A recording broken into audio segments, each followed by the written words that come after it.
Life Audio. Hey, everybody. Welcome back to Billy and the Goat.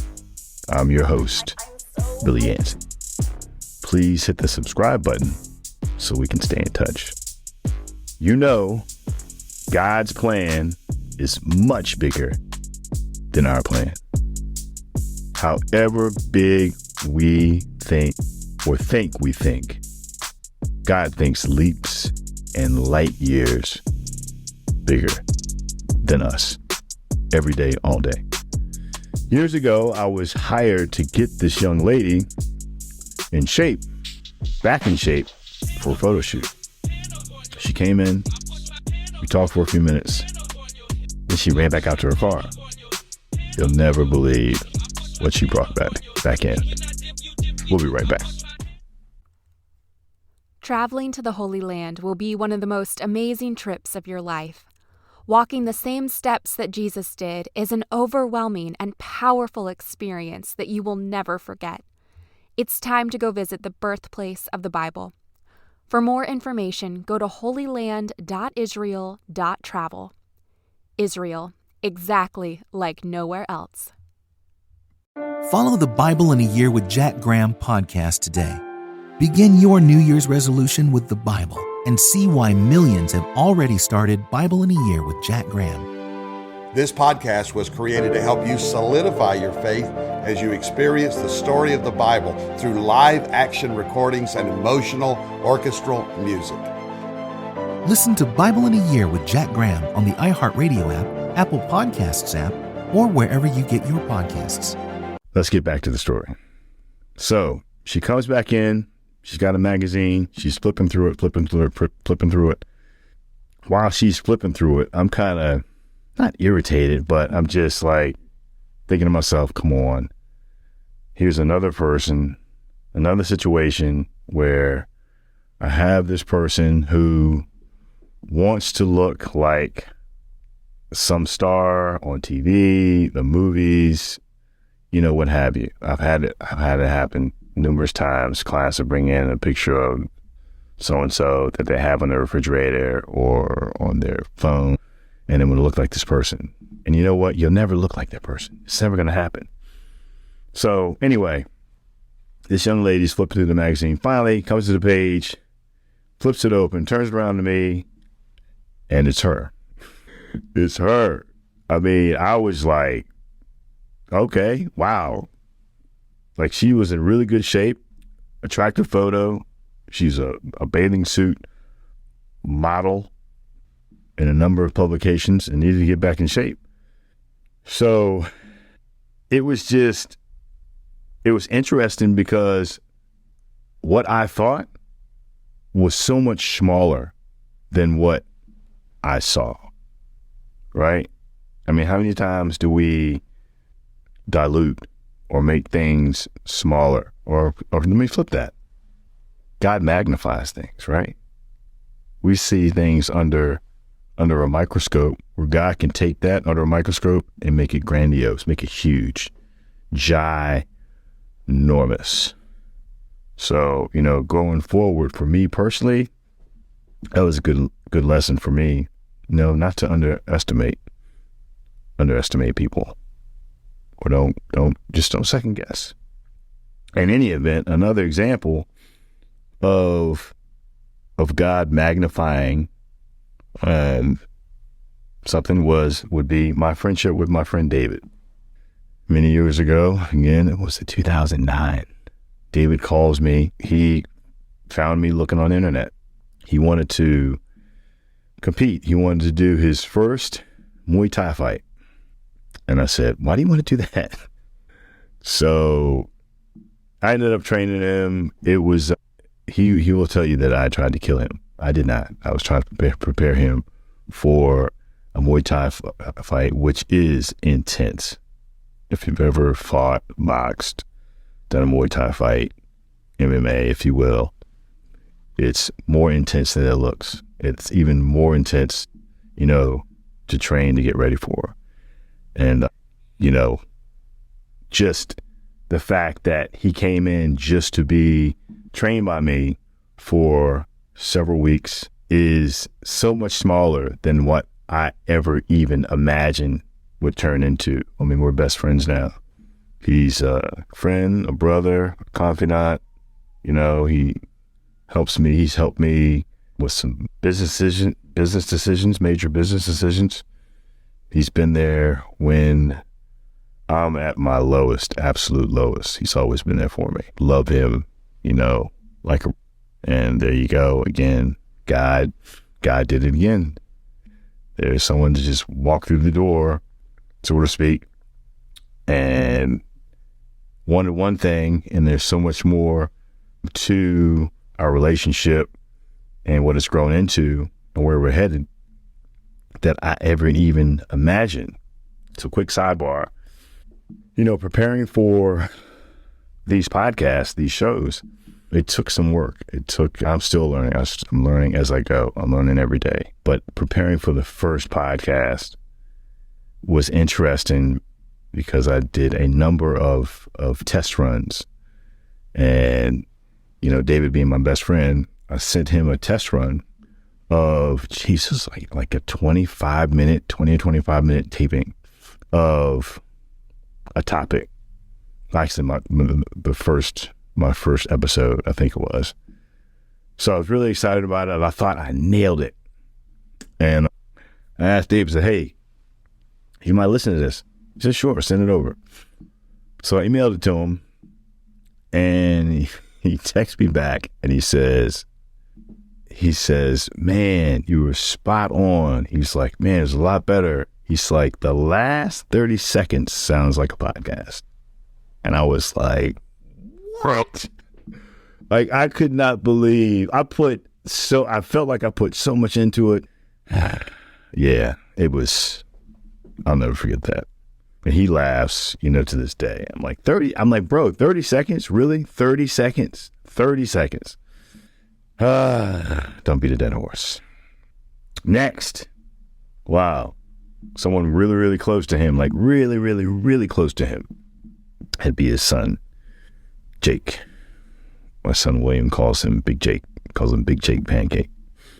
So anyway, I've known him for several years as well. I had the pleasure of training he and his sister actually for a time when they were still in middle school. And, you know, the first time I met Jake, I think our initial conversation started he came in, he was like 14 years old, little guy, just kind of really, really quiet, soft-spoken, not really aggressive. He was playing Little League football, and he was of the kids on the field, he was like one of the bigger kids. And despite his size, he didn't have the aggressiveness that is needed, that is required on the football field. So anyway, I'm not going to go through all the details of that, but where Jake was and where Jake is now, you know, he went on to play football at his local high school and just didn't work out. So they sent him up to the Hunt School, you know, which is a high-end private school for academics and for athletes. So it's a different atmosphere, and it really, really worked out for him. He really, really developed. He got a lot stronger, faster, bigger, you name it. Now he is at University of Penn, and he's a freshman, and he's the strongest kid on the team. He's about 290 pounds. I watched him. He sent me a video the other day of him doing the 150-pound dumbbells, the 150-pound dumbbells. Yes, one in each hand. And to think that Jake is doing 150-pound dumbbells now and squatting 500 pounds and deadlifting 600 pounds. It's amazing. Look what God did. Look what God did. That's amazing, right? There again. God's plan is much bigger than our plan. Much, much bigger. Jake, 5 years ago, 70 years ago, his whole life. If you asked him back then, did he think he'd be where he is today? He might say, yeah. But honestly, there's no way of him knowing that.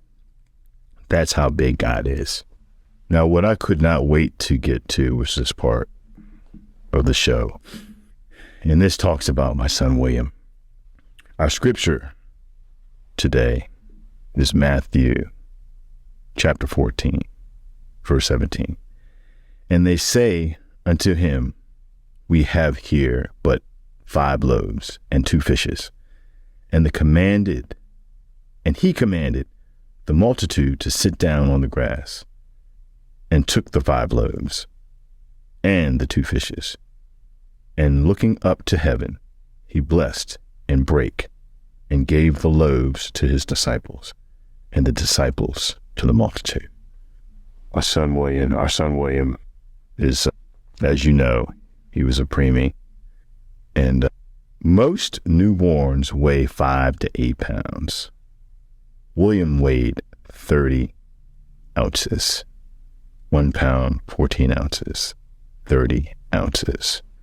So to give you an idea of what 30 ounces is equivalent to, and I might start crying during this. 30 ounces is equivalent to a loaf of bread. That's how small William was. You know, leading up to William's birth, as parents, although William's mother and I are no longer together, we co-parent amazingly. Now, it took us a while, okay, granted, to get to where we are today, but we're there now.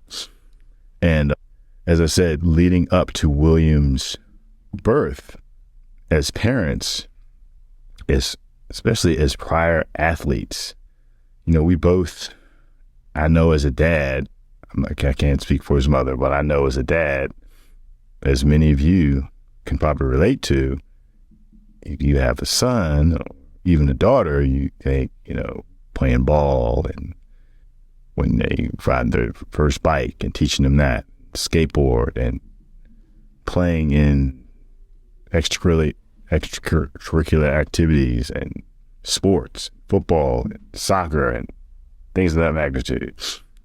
Me and his mom were athletes. We're athletes. His mom grew up in Ohio. She was an incredible state champion in basketball and softball. She was a pitcher in fast pitch softball. Wicked pitcher.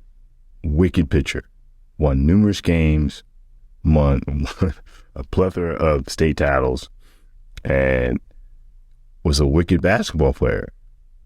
She got recruited by University of Tennessee, you know, many years ago to play basketball at University of Tennessee. Listen, if you got recruited by University of Tennessee back in the 80s, 90s, what was her name? The Coach Summit was Coach Summit, Tennessee Volunteers basketball coach back then. You get recruited by her, you're incredible. Myself, you know, growing up, I played all these different sports: basketball, football, soccer, track, cross country, lacrosse, all these sports.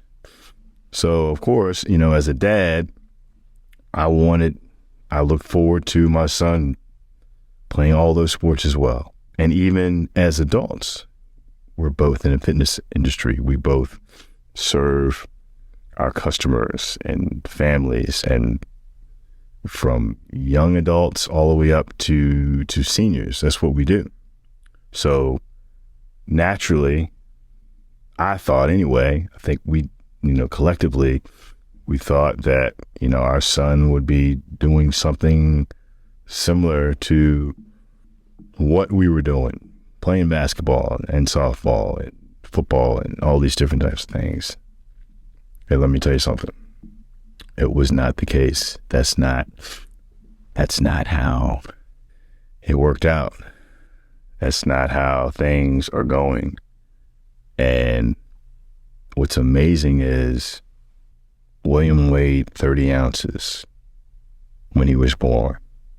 God took 5 loaves of bread and 2 fish and fed 5,000 people.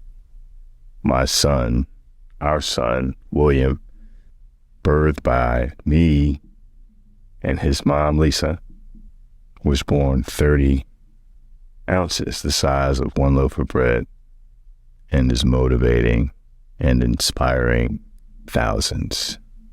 That's just amazing. That's just amazing on so many levels. You know, of course, number one, for all intents and purposes, according to the doctors, William was not going to make it. We should have pulled the plug. We should have let him go because he would not be worthy. He would be stuck in a wheelchair in a corner with no quality of life or poor quality of life, where he'd have to be fed. He wouldn't be able to eat on his own, drink on his own, get around on his own. He just wouldn't be able to do anything. And it's not worth holding on to. So let him go. Follow the Bible in a Year with Jack Graham podcast today. Begin your New Year's resolution with the Bible and see why millions have already started Bible in a Year with Jack Graham. This podcast was created to help you solidify your faith as you experience the story of the Bible through live action recordings and emotional orchestral music. Hear the Bible come to life and learn the word of the Lord. With over 7 million downloads, Bible in a Year with Jack Graham is the fastest growing Christian podcast. Do not be frightened, the angel reassured. I have come with good news. In the town of Bethlehem lies a baby. He is swaddled securely in a manger at the inn stables. This child is the Messiah, the Lord, the Savior of the world and redemption of mankind. Listen to Bible in a Year with Jack Graham on the iHeartRadio app, Apple Podcasts app, or wherever you get your podcasts. Follow the Bible in a Year with Jack Graham podcast today. Begin your New Year's resolution with the Bible and see why millions have already started Bible in a Year with Jack Graham. This podcast was created to help you solidify your faith as you experience the story of the Bible through live action recordings and emotional orchestral music. Listen to Bible in a Year with Jack Graham on the iHeartRadio app, Apple Podcasts app, or wherever you get your podcasts. God had other plans. So no, he did not turn out to be the football player that I was, the basketball or amazing pitcher that his mother was. You know what? He is so much bigger and better and more amazing than that his mother or I ever was athletically. He is amazing. Today, William is able to walk on his own with a crutch. That right there is a miracle. On top of that, although he spends a lot of time in his chair, in his wheelchair, things he's able to do in his wheelchair are just amazing. His arm, he's a lefty like his mom. His mom was a pitcher.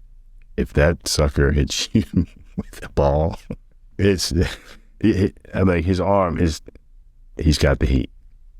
If you know William, you know what I'm talking about.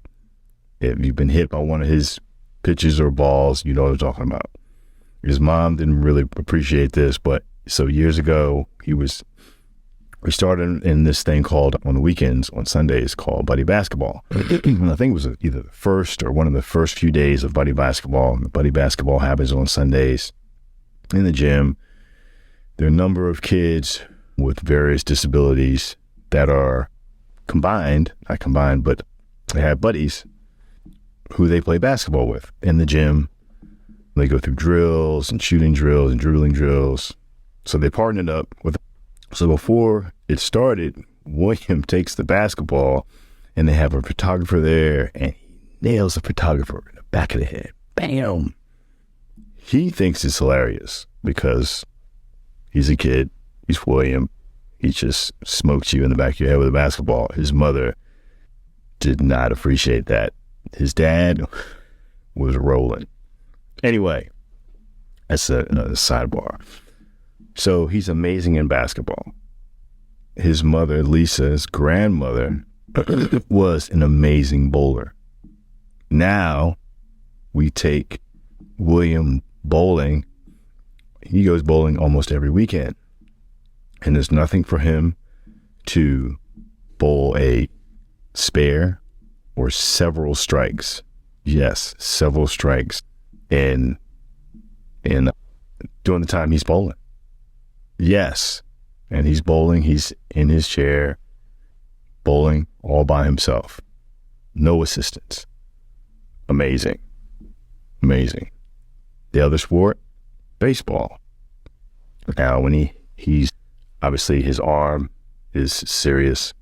We have to be really careful that he doesn't hurt anybody around the baseball field because his arm is so good, it's so strong. If he hits you with the ball and you're not looking, you could really get injured. All jokes aside, he's able to hit with one arm, his left arm. You know, we're helping him, holding him up, and he's hitting with one arm. All of this, amazing. We never saw any of this coming. None of it. He is a blessing more than we ever knew or realized.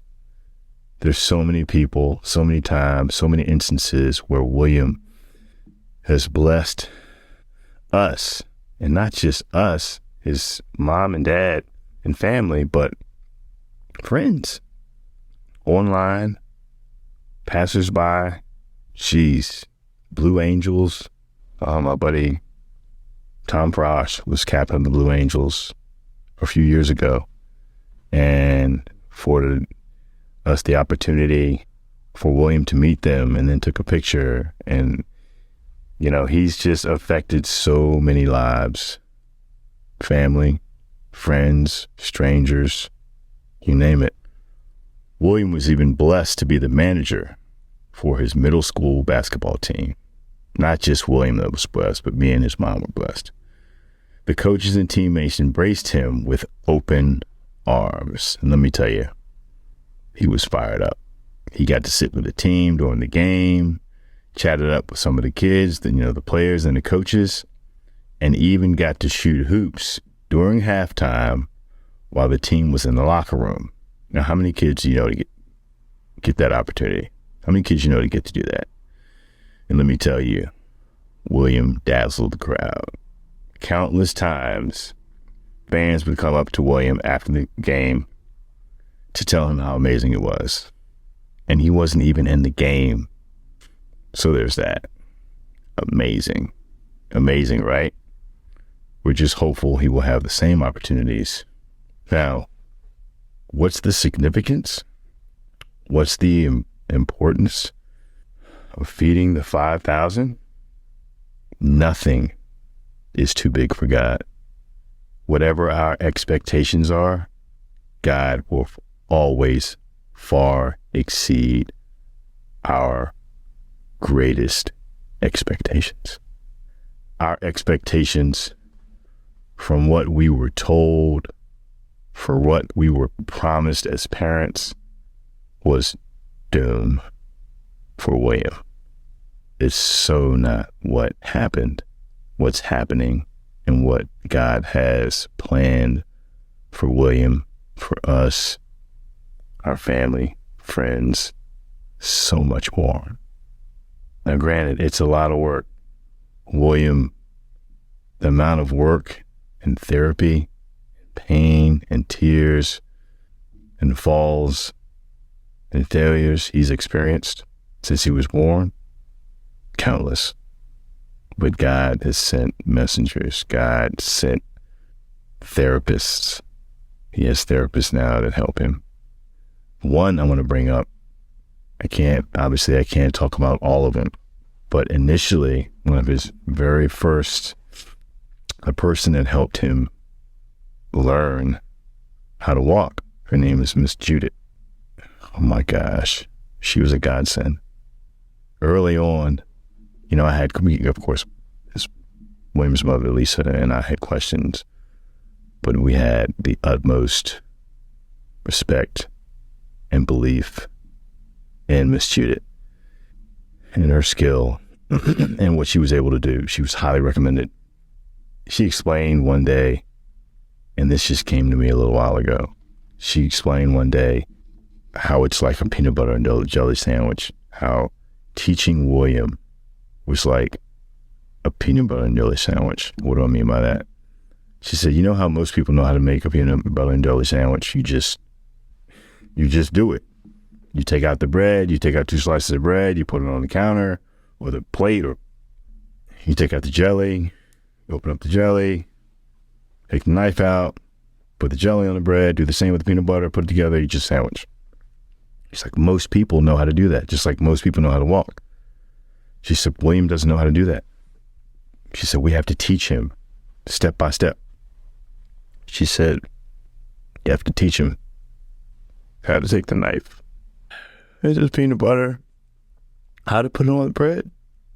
Same with the jelly and the other slice of bread. We have to teach him step by step how to do it.